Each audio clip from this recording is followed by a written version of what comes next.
Fala, meu brother!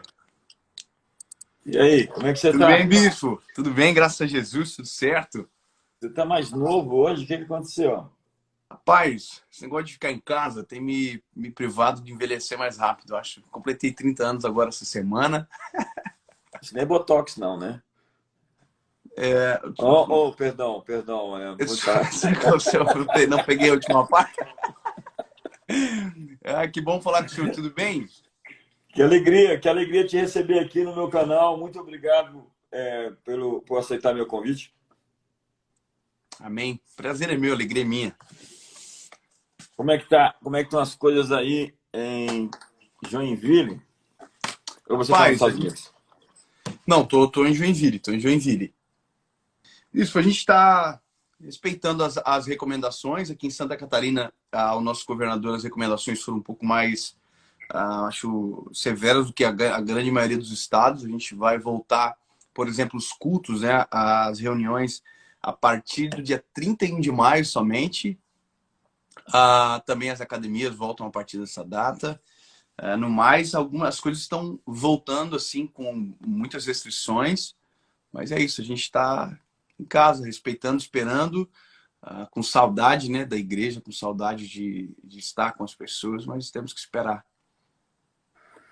Eu tenho conversado com alguns políticos, com alguns médicos. Hoje eu tenho uma conversa muito boa com o doutor Paulo Zanotto, virologista. Cara, é incrível. E vai ser às 19 horas. Espero que quem está assistindo possa estar lá também às 19 horas. Eu estou numa série dele há 6 dias, 5 dias hoje, falando de perspectivas, né? Uhum. E eu tenho alguns pontos aqui hoje para tratar com você. Primeiro, nessa época de pandemia, nesse tempo de pandemia, como é que está o coração das pessoas para o Evangelho? Eles ficaram mais abertos, mais sensíveis? Rapaz, eu vou falar uma coisa para o senhor. Obviamente, hoje, por conta de todo esse cenário, né, existe muita gente produzindo conteúdo e isso é muito bom porque abençoa muitas pessoas. Mas, por exemplo, eu tenho uma média de alcance na minha rede social por semana de cerca de 30 milhões de pessoas. Nessa última semana, nós alcançamos 52 milhões de pessoas. Ou seja, de uma maneira simples, uma análise simples, né? Aumenta-se a busca pelas coisas de Deus, né? As pessoas ficam emocionalmente carentes, precisando de uma palavra, precisando de uma direção. E a gente sabe que Cristo, ele é o nosso socorro bem presente no dia da angústia, no dia da tribulação. Então, eu vejo que as pessoas estão com o coração aberto, eles querem uma palavra, eles precisam. Nós, como todo mundo nesse momento, está precisando de uma palavra de esperança, está precisando ouvir algo sobre o que Jesus está fazendo, aquilo que pode nos acalmar, acalentar o nosso coração. Sem ter onde as pessoas se refugiar, né? As pessoas não têm mais suas torres de cristal, né? Suas torres de marfim. O dinheiro não protege as pessoas, a força delas, a energia delas, a inteligência.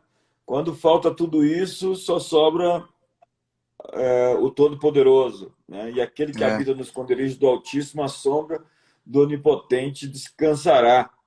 uhum, David, você falou de 52 milhões de pessoas, você consegue mensurar, é incrível, né, nesse mundo. O Malcolm Gladwell é um grande best-seller americano e todo mundo fica esperando o que ele vai escrever.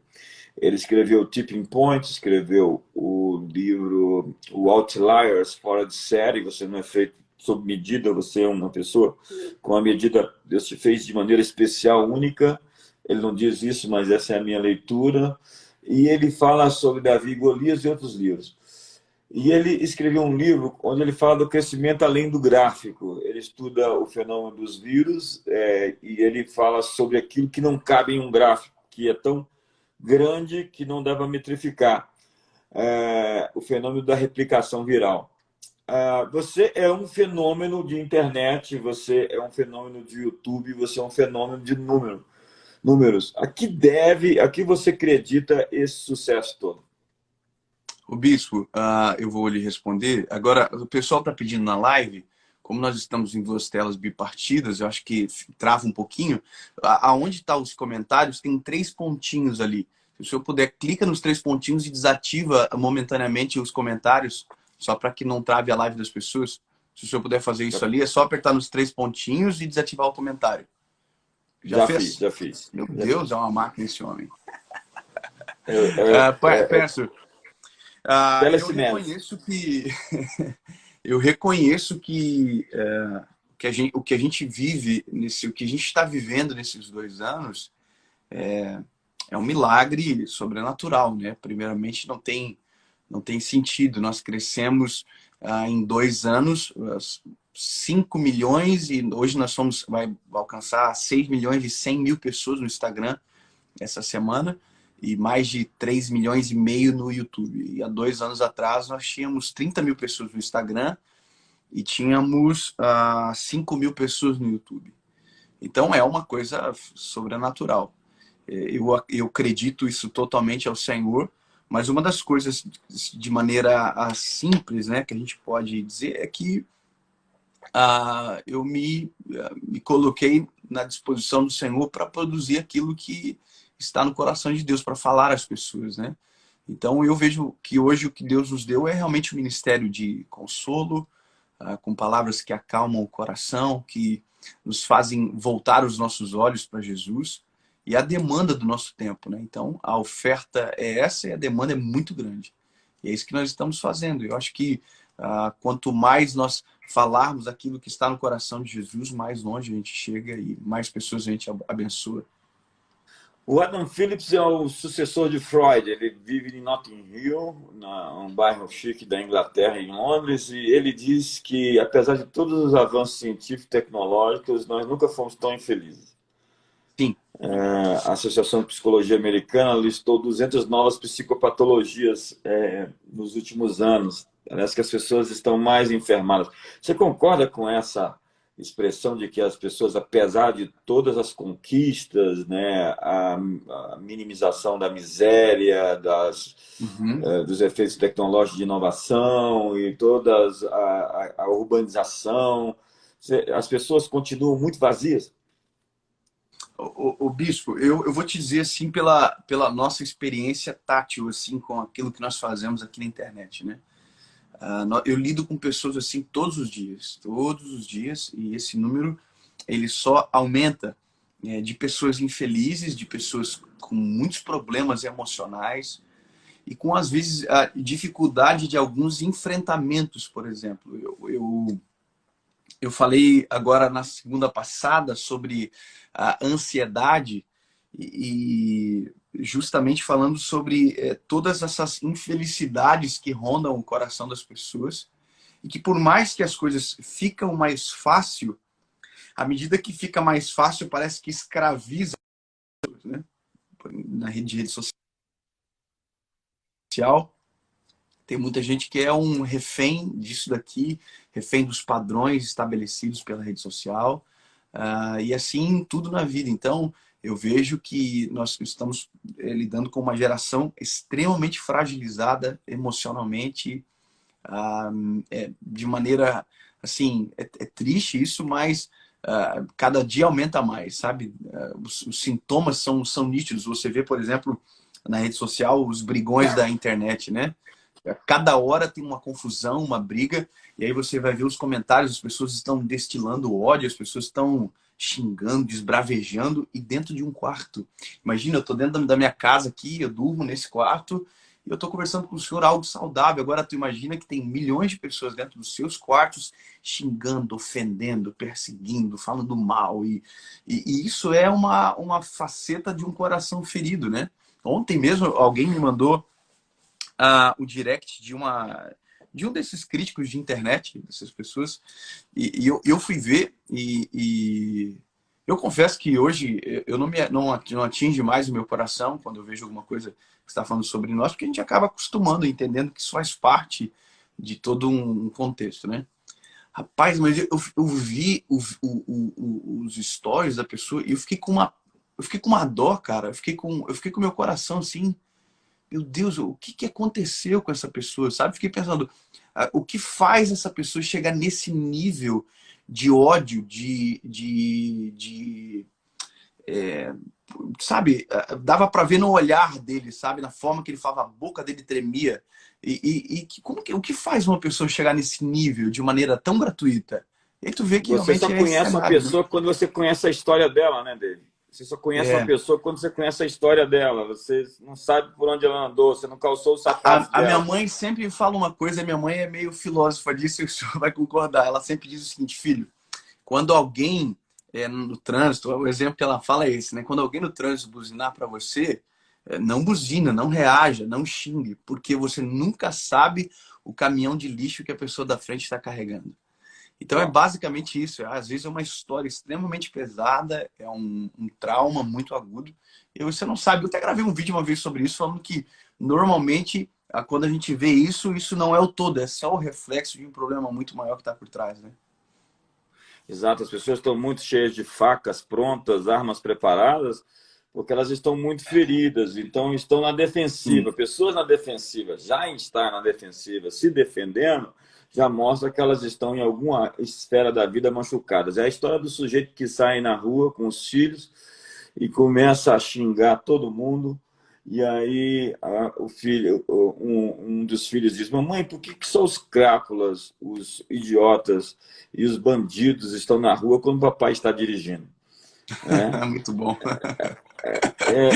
Eu gosto muito de cinema, sabe, Dave? Eu Sim. entendo que a vida imita a arte imita a vida por vezes. Eu gosto muito da série do Batman com Christopher Nolan, que para mim tem tantas mensagens embutidas. Você é o que você faz o que você é. Há muitas filosofias ali, muitos princípios cristãos, inclusive, né? Você é o que você faz ou você faz o que você é? Né? O povo é corrupto porque os líderes são corruptos ou os líderes são corruptos porque o povo é corrupto? Mas o meu ponto eu estava pregando ontem, inclusive, falando sobre o Batman, essa era de morcego, né? Morcegos mal passados, que Senhor é uma criaram figura. esse problema todo aí. E Aham. eu estava falando do vampiro, o espírito vampiro do medo, que é o Nosferatu, que criou, que mitologicamente cria esse pânico, né? Essa esfera subjetiva de algo ruim que vai acontecer, esse temor escondido no coração das pessoas, essa histeria coletiva. E o Espírito de medo, Batman né? é aquele sujeito que pegou os seus medos e transformou na sua mensagem. Né? Ele consegue ter aquele trauma inicial com os morcegos, caindo dentro daquele poço, e ele sai dali pegando aquilo e potencializando para virar a missão da vida dele, de virar um justiceiro. Né? Mas me corrija se eu estou errado. Você tomou as experiências ruins da sua vida e transformou nelas na sua cátedra, na sua mensagem? Você ressignificou cada história através da superação social e você aparece como um modelo para que os outros vivam o que você aprendeu a viver. Um exemplo disso, você fala que veio de uma família de pais separados e você transformou isso numa mensagem de superação. Não, na verdade, bicho, só o final aqui, meus pais não chegaram a separar, mas nós tivemos muitas crises dentro de casa. Nós Sim, pois tivemos não. várias crises. Porém, com certeza, isso que o senhor está falando é o espelho da minha vida, por exemplo. E eu aprendi isso, por exemplo, com Josué. Né? Quando Josué reúne o povo e ele traz à luz tudo aquilo que Deus já havia feito pelo povo, né?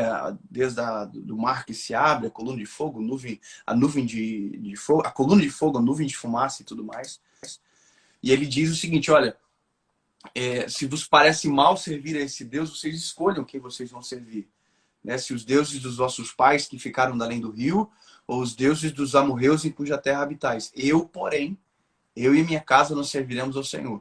Então é basicamente isso. Eu tenho os modelos que deram errado e todo mundo, por mais que a família pareça ser perfeita, tem padrões que não deram certo e você tem que ressignificar aquilo, você tem que transformar. Então eu escolhi exatamente isso, não trazer para dentro da minha casa aquilo que deu errado, porém aquilo que deu certo é a nossa constante, mas ser aquilo que Jesus colocou para nós como padrão, e isso realmente é a minha vida. Não, É mais é do que exatamente viver o o que que você se falou. prega, né? É mais do que viver o que se prega, é pregar o que se vive, né? Eu Sua acho que vida se torna a eu, sua mensagem. eu acho que o que o senhor falou, ele é tão poderoso, mais do que viver o que se prega, é pregar o que se vive, porque você inverte a constância de motivação. Você está se esforçando para viver, mas quando você consegue viver antes de falar, tem muito mais vida na fala. Sabe, tem muito mais essência. Quer ver uma coisa bem engraçada? O senhor já me ouviu pregando algumas vezes, eu já fui aí na sua igreja, nós temos uma amizade, graças a Deus, maravilhosa. E o senhor percebe que eu sou uma pessoa, eu sou chorão, né? Eu sou emotivo. Tem gente que chama de choramingão, cada um fala de um jeito. Mas eu acho que, para mim, é muito mais difícil, às vezes, de controlar o choro, até porque isso faz parte da minha personalidade, justamente porque não é o que eu quero viver, é aquilo que eu já estou vivendo, é aquilo que já me impactou primeiro. Uma das coisas que sempre me mexeu comigo é justamente ter isso como uma prática para depois ter autoridade para falar sobre a vida das pessoas. Então, eu acho que isso é muito poderoso, muito, muito É porque forte. você está falando a partir das experiências que você viveu e está contando É, histórias, né? Sobre isso, ressignificando, dando um significado ao absurdo, dando um significado a coisas que normalmente seriam tidas como fracasso, mas que se tornam, a partir do momento em que você tem um ponto de vista, uma perspectiva correta, você pode aproveitar. Deus aproveita qualquer coisa, ele não desperdiça sim. nenhuma dor. Uma ferida É. fechada é um ministério aberto. No livro Criatividade S.A., do Ed Catmull, ele é o diretor dos estúdios Disney e também do Pixar, né? Ele fala que quem vai governar o mundo são os contadores de histórias, são aqueles que conseguem contar a melhor história, né? Já que ele é o cara do Toy Story, do Incríveis, aquele Ratatouille, aquelas histórias todas que são histórias divertidamente, essas histórias fantásticas que captaram a atenção das pessoas. Jesus era um contador de histórias, né? Ele Sim. contou histórias magníficas, ele contou parábolas, ele falou do filho pródigo, elas estão tão presentes no nosso inconsciente, consciente coletivo até hoje, né? O bom samaritano, né? Você tem ganhado realmente o coração e a atenção das pessoas porque você aprendeu a contar histórias para as pessoas, histórias que têm um valor profundo, um valor ético e um valor transformador. Você se vê dessa forma? Eu passei a me ver dessa forma quando a gente teve essa primeira conversa, lembra? Lá na Comunidade das Nações. E eu acho que uma das coisas importantes disso tudo, Jesus fazia muito isso, é que todas as histórias que Jesus contava, as pessoas que estavam ouvindo estavam dentro delas. Todas as histórias. Quando Jesus estava contando, Jesus estava inserindo os personagens principais, eram os próprios ouvintes. Então, de repente, você está ouvindo e você é transportado para um filme, para uma história que você é um personagem dela. Então, quando você pega a Bíblia, e a Bíblia ela é poderosa para isso, porque ela tem histórias fantásticas, ela é a manifestação do Criador através de palavras, né? Você começa a ler, você consegue ver que os personagens da história, na verdade, somos nós. Por exemplo, quando você vê a parábola do bom pastor, poxa, é linda a parábola, mas se eu não entender que eu sou a ovelha do bom pastor, é só uma parábola. Se eu não entender que quando o bom samaritano ele socorre, se eu não entender que eu sou o socorrido, mas também sou aquele que socorre, não tem graça. Então, o evangelho ele é muito poderoso para isso, e as histórias da Bíblia, quando nós entendemos que nós estamos dentro de cada uma delas, nós somos alvo de cada uma delas, eu acho que fica muito mais prazeroso, muito mais intenso quando você entende isso, né? Para mim é muito claro, quando eu prego, eu sou apaixonado pela pregação. Uma das coisas que eu estou morrendo de saudade de fazer com o auditório, porque você pregar olhando para a igreja, você sentir junto, viver junto, é algo que é impagável, não tem como se compara essa sensação. Eu sempre digo que a minha vida ela passa em fração de segundos quando eu estou em cima do altar ministrando uma palavra, mas para mim, quando eu estou pregando, eu consigo viver, sabe? Eu consigo ver a cena, eu consigo imaginar, eu consigo sentir o cheiro, porque é muito poderoso, é muito vivo isso. Eu, quando fui em Israel agora, Eu lembro quando nós estávamos no Jardim do Sepulcro, mesmo que há todas aquelas contradições, foi ali, foi lá e tal, eu fechava os meus olhos, cara, meu corpo arrepiava, a lágrima corria, porque o meu Criador, o meu Mestre, Jesus, andou ali. Se foi ali, não sei, mas foi por aquela região, sabe? Isso para mim é muito poderoso, é muito vivo, a história ela é muito maravilhosa. Parece que você, por ser essa pessoa tão sensível, né? Você fala que é chorão e tal, você parece ser uma pessoa feliz, né? O que transmite para todos nós é que você é uma pessoa bem resolvida.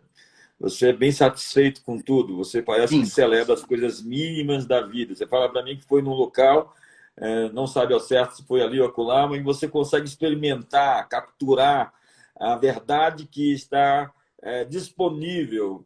E parece que você celebra muito a questão da família, dos filhos, o dia a dia, as coisas mínimas de viver. A felicidade, David Leonardo, está nas coisas simples da vida?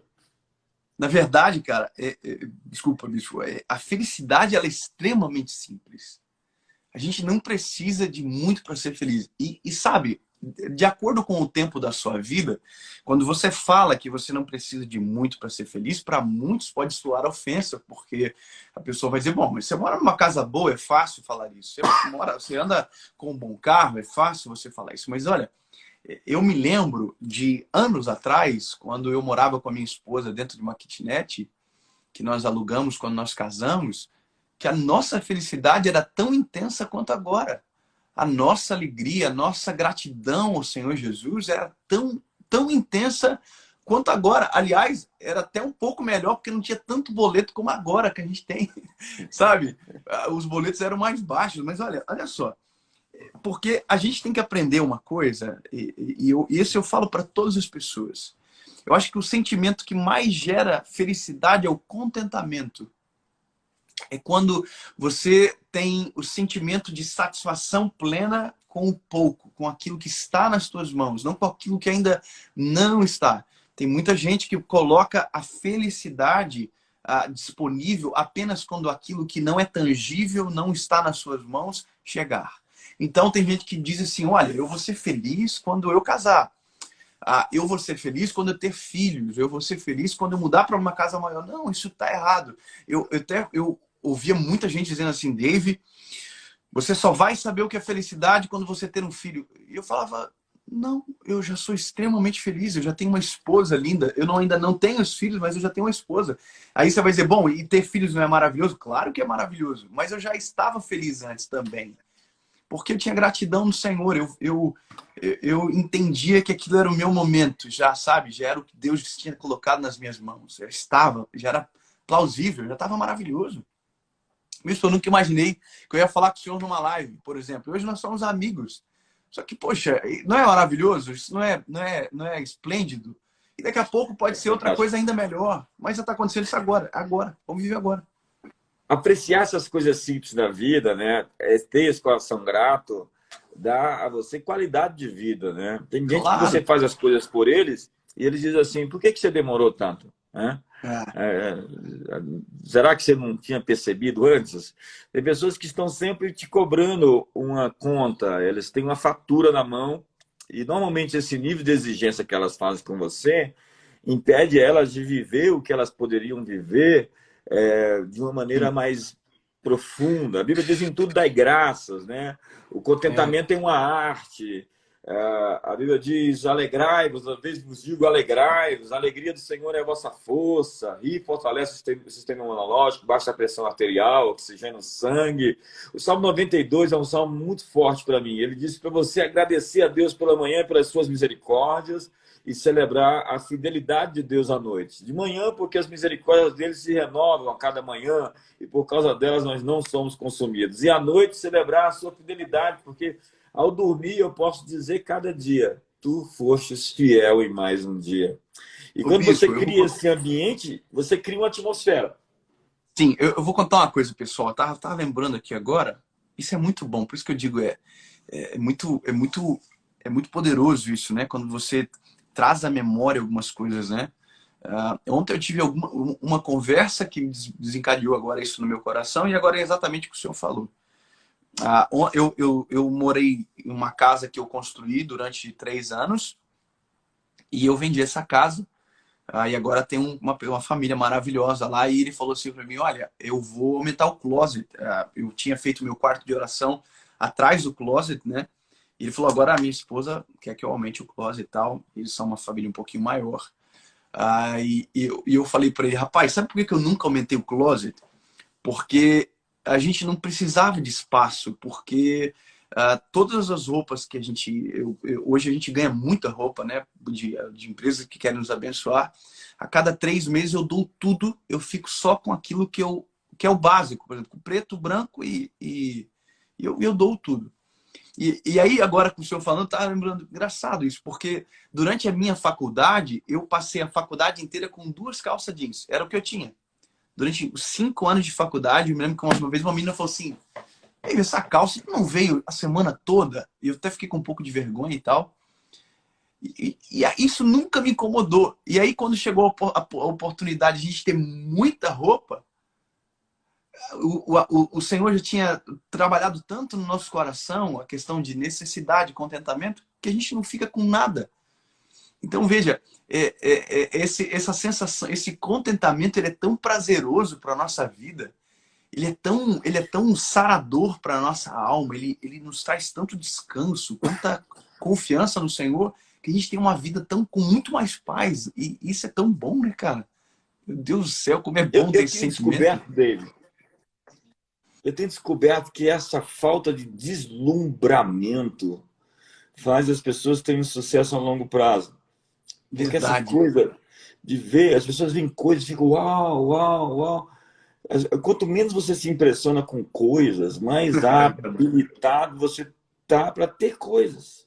Quanto mais desapegado, né? Mais largado você for, mais pronto você tá para ter sucesso a longo prazo. Eu gosto de um texto da Bíblia que diz que um homem perito na sua obra será posto perante os príncipes, na mesa dos reis.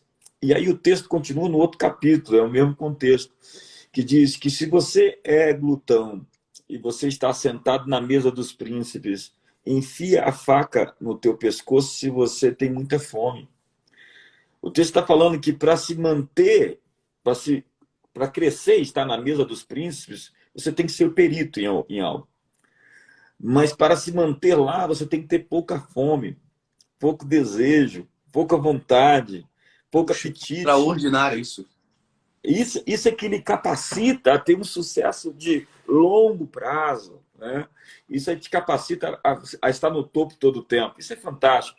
E o contentamento, eu tenho um autor fantástico de Harvard que fala sobre ser feliz agora. Ser feliz agora é não esperar que nada, é aquilo que você está acabando de falar, não esperar que nada aconteça para você ser feliz. O que está faltando para você que está nos assistindo para ser feliz? Está esperando que a quarentena acabe. Não, história é quarentena. A igreja está fechada, eu sei disso, mas eu quero ser feliz agora. Então, eu não vou pensar naquilo que eu perdi, vou pensar naquilo que eu fiquei. Sim. Ser feliz agora é experimentar cada momento, é beber água com satisfação, é comer com alegria, é fazer de cada momento um momento especial. Ter um tempo de qualidade com os filhos. Quantos de nós não tínhamos essa oportunidade e estamos tendo agora? Né? É poder celebrar cada situação específica da vida como uma oportunidade e aproveitar essa oportunidade. Então, nós temos a decisão de esperar algo acontecer para sermos felizes, ou nós podemos ser felizes nesse momento. E isso é uma decisão, David Leonardo. Verdade. E é uma decisão que muda a nossa vida de maneira radical. Uma das coisas que me dói quando a gente fala sobre isso, e é uma realidade, é porque tem pessoas que já chegam feridas numa conversa como essa, né? Elas já chegam com o coração fechado para isso e talvez porque foram estimulados de maneira errada pelos pais, pelos avós, pela própria família, pelo próprio ciclo familiar. E hoje aquilo que nós entendemos, por exemplo, eu e você conversando aqui, nós entendemos que o contentamento ele é a chave que desenvolve essa felicidade muito mais simplória, que se você se contenta fácil, você se alegra com tudo. Então a gente tem que ter a missão, bispo, de inculcar isso nos nossos filhos e ajudar as pessoas que nos ouvem a compreender isso, para que algumas coisas sumam, por exemplo, do coração. Um dos ideais que a gente chama do I have a dream, né, do sonho americano, e que hoje é um problema, é justamente isso, o desejo de conquista que está arraigado dentro do coração do americaninho pequeno, do menininho, que ele já cresce fazendo um plano de trabalho para poder parar de trabalhar com X anos de idade. Veja, é uma mentalidade que, ao mesmo tempo, você diz, uau, que lindo, mas ela já é escravizadora na nascente. Você já vai perdendo ali a tua infância, você já vai perdendo ali a sua adolescência, a sua pureza, talvez por conta desse desejo, o seu caráter. E veja como isso prejudica, como isso prende as pessoas. Então, por que as pessoas estão tão ansiosas? Porque elas estão preocupadas com aquilo que ainda não existe, com aquilo que ainda não é tangível, com aquilo que os olhos ainda não veem. Por que existe tantas psicopatias, como o senhor falou? Tá certa a palavra psicopatia? Não. Tá certo? Patologia, psicopatologias, né? Por que existe? Bom, porque as pessoas estão vivendo em um mundo onde não está pronto. Entendeu? Eles estão como se o corpo estivesse aqui, mas a mente já estivesse no futuro. Eu me lembro que uma vez eu fui fazer uma massagem aqui, aquelas massagens para acalmar, para como é que é? Tirar os nós dos músculos, né? Eu tava com muita tensão. E aí, você sabe quando você chega já estressado, que você não quer às vezes conversar, você só quer fazer a massagem e ir embora. E eu cheguei, a menina tinha um questionário de perguntas para mim, antes da massagem. Aí eu falei, puxa vida, cara. Meu Deus, tá. Vou responder, né? E aí eu só fui colocando. Não. Não, tudo e entreguei para ela. E eu vi que ela percebeu a minha má vontade naquele momento de preencher aquele formulário. Ela guardou um negócio, ela tava fazendo a massagem aqui, tirando os nós e tal. E ela falou assim, você respondeu ali sobre o estresse na folha? Aí eu falei, sim, respondi. E ela falou, e você respondeu sim ou não? Eu falei, eu respondi não. Ela falou assim, pois então acho que você mentiu ali, porque você está muito estressado. Eu falei, não estou estressado. Ela falou assim, e o que deve a esses nós aqui nas suas costas? Aí eu ia responder, ela falou assim, eu vou te explicar uma coisa.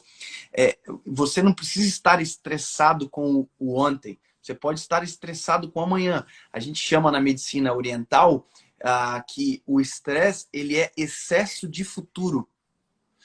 E falei, poxa, então prega aí, minha irmã. Me abençoa com a palavra aí.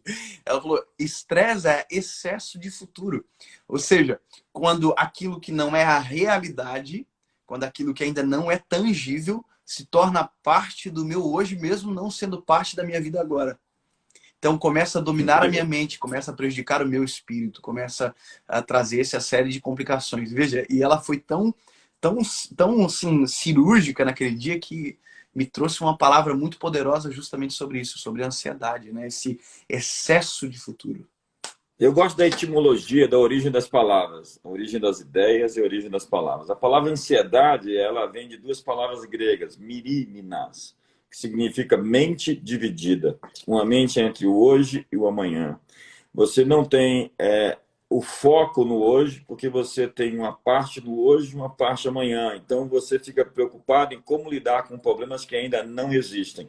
Você sofre com a antecipação e isso pode criar aquilo que o Augusto Cury chama de SPA, Síndrome do Pensamento Acelerado. As pessoas deitam na cama cansadas, elas não param de pensar, e elas não conseguem entrar num estado de relaxamento, porque elas estão antecipando problemas. E isso cria uma série de outras situações psicopatológicas e doenças emocionais, etc.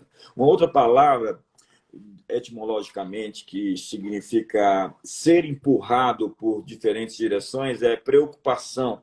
É como se você tivesse que dar uma resposta a uma situação e você está sendo empurrado em muitos objetivos. Você não consegue focar a sua energia. Há um ditado que diz, se você persegue dois coelhos, ambos escaparão.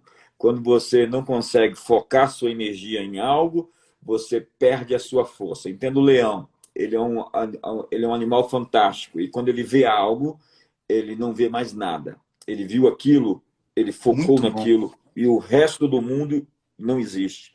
Como você doma um leão? Como você adestra um leão? Quando você pega um banquinho com 3 pernas e você oferece para ele 3 alvos. Você dá 3 alvos para o leão e ele tenta atingir os 3. Então, o leão poderoso fica fraco, porque ele tenta atingir 3 alvos ao mesmo tempo. O poder de um raio laser, por exemplo, é luz concentrada. É o poder do foco, de Daniel Goleman, no seu livro Foco. A capacidade que você tem de ter um alvo e buscá-lo. E, por vezes, nós estamos perdidos, porque nós temos tantos alvos ao mesmo tempo e estamos tão preocupados, sendo empurrados por muitos objetivos. Eu tenho ensinado uma coisa durante a minha vida que eu aprendi. Meu Deus do céu, eu preciso escrever isso aí, cara. Isso eu vou usar. Puxa, depois me lembra, depois esse negócio Eu do mando para leão. você. Eu Manda mando para para mim, por você. favor. Eu mando para Maravilhoso, você. cara. Uau. A Bíblia diz em 1 Coríntios capítulo 14, verso 10, que há muitas vozes no mundo e todas elas estão dizendo alguma coisa. Todas elas têm uma informação. E nós estamos ouvindo tantas vozes hoje. É a voz do Mandetta, é a voz do Zanotto. Eu vim entrevistar o Zanotto hoje. O Zanotto disse que o Mandetta está errado. Pelo menos estava, né? Agora não está mais porque ele já ficou em casa. Eu fiz essa piada, o pessoal achou ruim ontem, mas acredita que o pessoal veio para cima de mim nas redes sociais, porque eu coloquei uma charge do presidente falando: Mandetta, fique em casa. Como se ele Você fosse sabe que uma espécie de hoje, oráculo. o que você falar, as pessoas irão para cima, porque tem sempre, agora tem tudo 2 lados, né? Não tem mais o equilíbrio. É incrível como as pessoas fizeram dele um oráculo. Eu tenho ouvido tanto especialista. Eu aqui entrevistei numa live o Anthony Wong. Eu vou entrevistar hoje um dos maiores virologistas do mundo, Paulo Zanotto. Ele é fantástico. Ele faz assim detalhadamente como é que o processo acontece da invasão do vírus e como a hidroxicloroquina age, apagando as luzes da célula através das mitocôndrias e deixando o vírus sem ver. O vírus tenta escapar, ele não consegue se replicar por causa da azitromicina. Então, ele faz toda essa decorrência. Ele é fantástico, o sujeito. Mas o Mandetta virou uma espécie de profeta, né? De messias para muitas pessoas. Mas eu até perdi o fio da meada onde eu estava. A questão do foco. Onde é que eu estava, na verdade? Me ajuda aí. Você estava falando agora do Dale Coleman, do livro Foco. Você estava falando do leão, das 3. Sim, mas eu tinha falado algo a respeito disso. Mas mesmo o foco, ele precisa de descanso. Porque o foco é como um músculo. Se você estica ele e não o relaxa, ele perde força. Então, o que acontece hoje? No seu cérebro existe uma coisa chamada amígdala. A amígdala não está aqui, ela está aqui, né? No seu sistema límbico. E as pessoas, nesse momento, ligam a televisão e falam coronavírus, Covid-19, pico, epidemia, pandemia. Então, elas ficam ali, né, em estado de alerta. Todo o tempo, a amígdala delas fica ativada no tipo em frente ou fuja, em frente ou fuja. Nosso estado mais primitivo de alerta constante fica acionado por notícias ruins. É aquele instinto primitivo de autopreservação. Você tem que se salvar. Existe um inimigo. Então, fique concentrado e dá uma resposta. O problema é que isso cria em nós uma fraqueza muscular no sentido do foco, da capacidade de dar uma resposta aos problemas. Porque nós ficamos todo o tempo focado. É como o olho. Você sabe por que, por vezes, a gente perde a visão? Ficamos com a visão mais fraca? Por causa justamente disso. A gente começa a enfraquecer a força que temos no olhar. Então, tudo que fica estendido, um arco estendido por muito tempo, ele perde a força. Seu músculo, quando você vai para a academia, que você estica demais seu músculo, você cria uma lesão. E nós estamos criando uma lesão no nosso foco, porque nós estamos bombardeados por más notícias. E o que nós precisamos é desligar a televisão e abrir a Bíblia, porque ela está cheia de boa notícia. Ela está dizendo que o Senhor é nosso pastor e nada nos faltará. Existe uma frequência no mundo... Sim, agora eu peguei a linha. No mundo existem muitas vozes. quais são as frequências que nós estamos captando. Pessoas têm frequência. Você fala para mim que existem haters na internet. Se você entrar na frequência deles, você vai perder seu foco. Sim. Eu tenho dito para amigos famosos, não fique lendo o que se escreve sobre você, porque o sucesso atrai muitos chacais. O sucesso atrai muitos inimigos. As pessoas não vão atacar pessoas que não estão na vitrine. Necessariamente, quando você ganha um espaço, quando você ganha uma visibilidade, há um desconforto com pessoas por os mais variados motivos. Sim. E um deles é que a miséria precisa de companhia. Tem pessoa que, quando vê você rindo, fala: por que você está rindo? Tem tanta gente chorando. Como você é capaz de rir em um mundo de tanta gente sofrendo? Como você consegue comer uma picanha quando tem gente lá no Nordeste morrendo de fome? Ô, Bispo, aconteceu um negócio engraçado comigo ontem, rapaz. Eu não sei se você chegou a ver. Você falou agora, eu me lembrei aqui. Eu vendi a minha casa, acho que eu acabei de falar isso aqui agora há pouco na live. Vendi a casa que eu morava, hoje eu aluguei um apartamento que eu moro aqui. E vendi a casa justamente por questão de segurança. Tenho 2 filhos, a gente viaja, fica muito exposto. E a nossa vida é exposta na rede social. Então as pessoas sabem quando a gente não está em casa e tal. Mas olha que interessante. Eu vendi minha casa, uma família maravilhosa que está morando lá, com filhos, são lindos, família linda. E eu acho que eles fizeram uma festa agora nesses dias de quarentena, entre eles, dentro de casa, assaram carne e tal. Vida que segue, porque eles são uma família, estão vivendo. E eu acho que colocaram música, bom, família normal, tava lá com música e festa dentro de casa. Alguém passou, julgando ser a minha casa. Você não vai acreditar. A pessoa foi em casa, escreveu uma carta dizendo: você se diz pastor, entre aspas, né? O mundo passando necessidade, eu não me lembro exatamente do texto, mas dentro dessa linha, né? E você, ao invés de estar orando, está fazendo festa. Aí colocou, entre aspas, charlatão. Enrolou no limão e jogou dentro da casa da família. Rapaz, eu cheguei agora, fui ontem lá, né? Quando eu ouvi isso, cara, eu fiquei com uma vergonha, mas tão grande, tão grande, tão grande. E não é por mim, eu fiquei com vergonha deles de saber que alguém que se diz cristão se deu o trabalho de dar um mau testemunho desse, né, cara? Rapaz, então você percebe que isso irrita, né? Igual você falou, por exemplo, tava fazendo festa lá, e se fosse eu, né? Por mais que a nossa vida, por mais que ela é pública, mas a maioria das coisas são privadas, né? São estritamente nossas. Mas eu fiquei a história, apavorado. a parábola do filho pródigo, que na verdade é a palavra do pai, mostra 2 filhos perdidos. É verdade. O que debandou que tá dentro. E aquele que está dentro, mas está perdido também. Há tanta gente perdida dentro que fica... por exemplo, a mulher foi lá, derramou o nardo precioso e alguém disse desperdício. Porque a soma das pessoas é a seguinte: se você ganhou, alguém perdeu. É o jogo de soma zero do que se chama Milton Friedman. É a visão socialista de mundo, né? Miserável, na verdade. Porque acredita que para alguém ter, alguém tem que perder. E não é necessariamente assim. Né? Não é, de maneira nenhuma é desse jeito. Porque o fato é que Deus fez um mundo com muitas possibilidades e muitas oportunidades. E existe espaço no topo para todos nós. Mas as pessoas criaram uma religião com aparência de piedade. Parece piedoso, parece cristão, né? Com um discurso emocional, um discurso piegas. Mas a minha pergunta, assim, para a gente finalizar, daqui a pouco essa live cai, é como você lida com as críticas dele, porque necessariamente você está sendo criticado. Eu já tenho falado com alguns amigos que eu conheço ao longo do tempo para não ficar focado em comentários comentários maldosos, porque tem críticas que têm que ser ouvidas. Sim, mas elas são feitas por pessoas que te amam.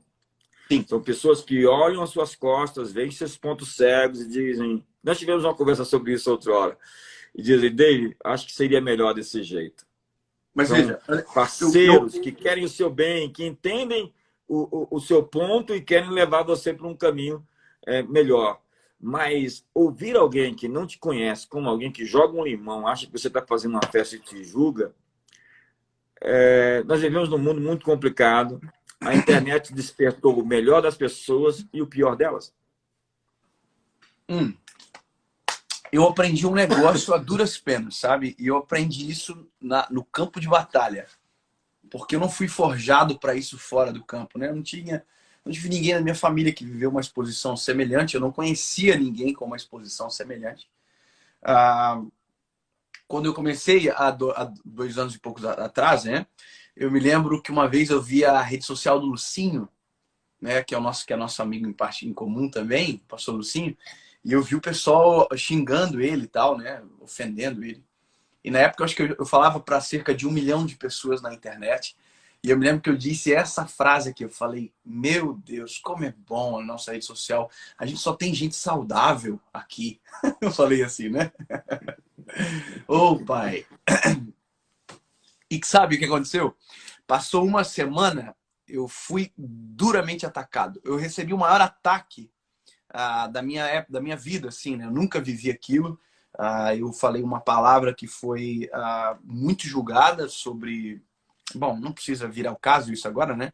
Mas eu passei um dos piores dias da minha vida, assim, literalmente. Eu fui muito ferido, eu trouxe tudo aquilo para mim, eu coloquei dentro do meu coração, eu armazenei, eu fiquei mal. E quando tava, assim, no meio daquela nuvem negra na minha vida, eu lembro que eu vi um vídeo do T.D. Jakes com o pastor Steven Furtick, e o pastor Steven Furtick estava conversando com o T.D. Jakes sobre justamente o que o senhor acabou de me falar. E rapaz, ele falou sobre ele deu uma palavra assim sobre uma história da vida dele, mas uma das coisas que ele falou foi isso aqui. Ele falou: eu não escolhi estar aonde eu estou. Eu não escolhi o púlpito, eu não escolhi o altar, eu não escolhi essa visibilidade, eu não escolhi. O Senhor me atraiu para este lugar. Deus me trouxe para este lugar. Não fui eu que vim para cá. Eu não queria estar aqui. E eu me vi naquilo, sabe? Eu não vi e não queria isso aqui. A minha carreira era jurídica, não tem nada a ver. Eu sou formado em direito, a minha esposa também. E nós chegamos aqui. Então, eu preciso ter certeza de uma coisa. A primeira delas, quem foi que me trouxe? Quem me chamou? Bom, e quem me chamou é o meu Salvador, é o meu Redentor. Ele vive, é Cristo, é Jesus. Então, pronto, eu já sei que eu estou no lugar aonde Deus deseja. Isso é a primeira segurança. E a outra coisa, eu entendo que, como sendo um ser humano, eu vou ter muitas arestas para serem podadas. Eu vou cometer erros, eu vou deslizar algumas vezes.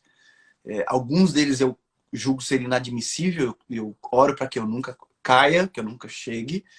Mas algumas coisas irão acontecer ao longo de uma caminhada longa. Então eu preciso ser criticado.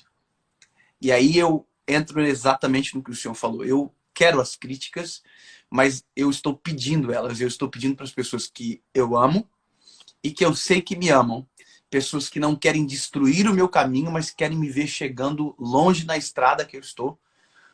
E pessoas que têm o direito de acessar o meu coração. Eu verdadeiramente, quando alguém fala qualquer coisa na internet, quando alguém... É como se entrasse aqui e saísse aqui, porque eu não sei qual é a verdadeira intenção de quem está fazendo assim publicamente. Normalmente quem julga publicamente, quem critica publicamente, está muito mais querendo fazer circo e verdadeiramente destruir você do que propriamente abençoar você. Porque quem quer abençoar você provavelmente já tem o seu telefone e pode falar diretamente com você, sabe? Então eu abri o meu coração para pessoas certas naquela época e tenho feito isso. Me lembro que tive uma conversa com o senhor há alguns meses atrás, acho que a gente conversou sobre isso. Falei: olha, bispo, o que o senhor tiver para falar, eu quero ouvir diretamente do senhor. Se eu tiver qualquer coisa que eu precise melhorar. Porque eu sou um menino, eu tenho 30 anos de idade, então eu preciso assumir que tem muita coisa para melhorar.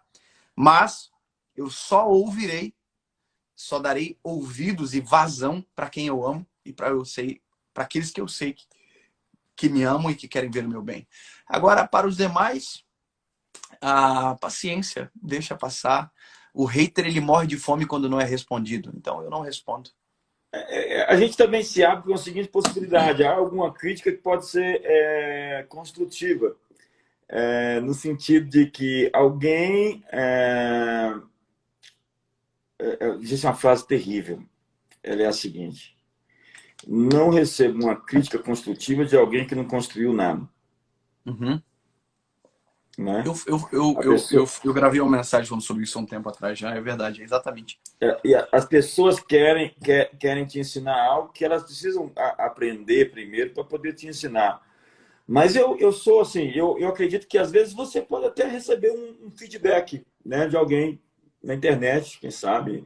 Você para e fala assim, será? Eu Mas acho é que a mais gente... difícil de analisar, porque você nunca sabe a real, a Sim, verdade por trás, né? eu entendo o seu ponto, porque você recebe muito mais feedback do que eu. Né? Então, você tem 1 milhão de mensagens para analisar. E Imagina. veja, e tem um problema nisso tudo, Bispo, é porque se eu não cuidar, e é isso que... eu até vi esses dias alguém da política, uma pessoa pública, aí eu fiquei com dó dela, dessa pessoa, porque ela respondeu só um comentário num post de 10 mil comentários, ela respondeu justamente o que estava sentando a borracha na pessoa, né? E eu acho que esse é um dos maiores problemas quando você se atém a isso, é porque você tende a valorizar justamente aquilo que te fere. Né? Isso Então aí, tem que tomar muito cuidado, porque para te desequilibrar é muito rápido. Se você não tomar para cuidado. nós, hoje a gente tem um modelo bíblico fantástico. Primeiro, Jesus e a teologia perfeita. Neemias.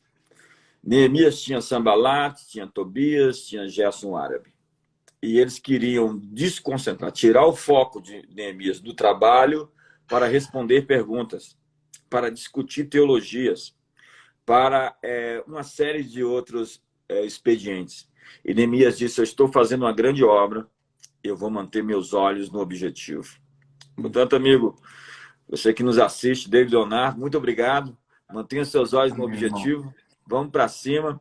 Espero também que nosso presidente, o governo, o novo ministro dê certo e ele mantenha os olhos nos objetivos, porque se a gente parar para se defender, a gente não vai fazer nada.